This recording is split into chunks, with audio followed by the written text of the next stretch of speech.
Friends, இன்றைக்கி நம்ம உளுந்து முறுக்கு செய்ய போகிறோம். அதுக்கு அரிசி மாவு காப்படி எடுத்துக்கிறோம். வெறும் அரிசி மாவு காப்படி எடுத்துக்கிறோம். காப்படி அரிசி மாவுக்கு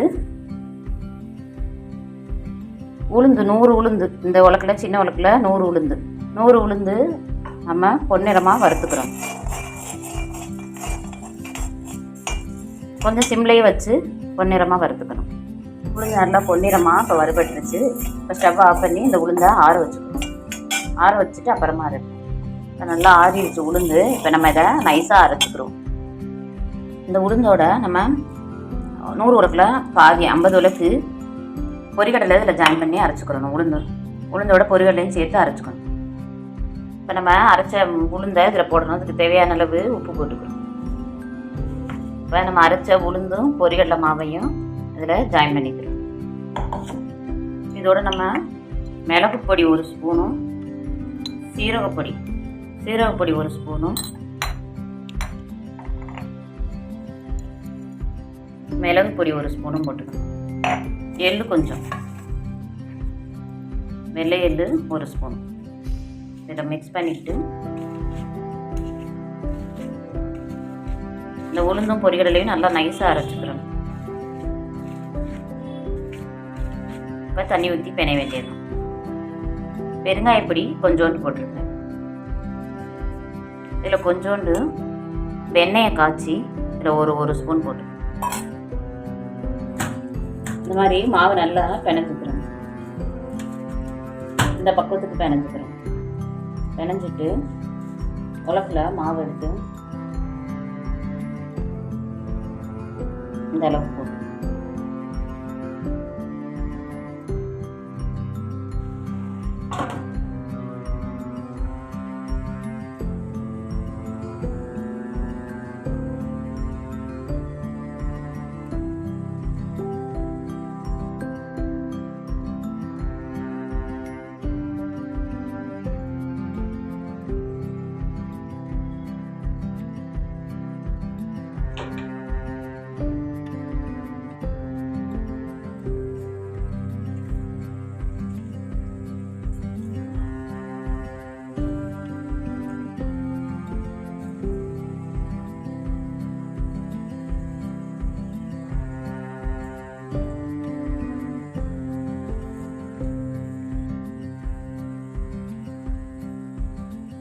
கொஞ்சம் சிம்ல வச்சுக்கிறோம். வெந்த ஒண்ணா சிம்ல வச்சுக்கிறோம்.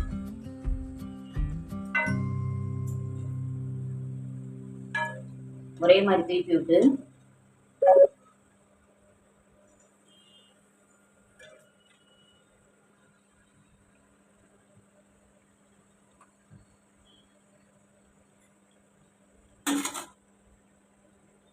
எடுத்துடணும்.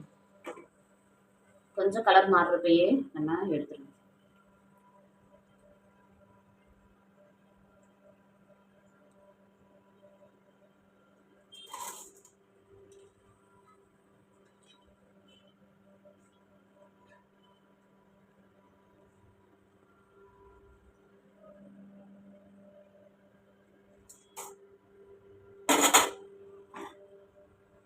இந்த மாதிரி முறுக்கு போடுறப்ப நல்லா முருகலா பொறுன்னு இருக்கும்.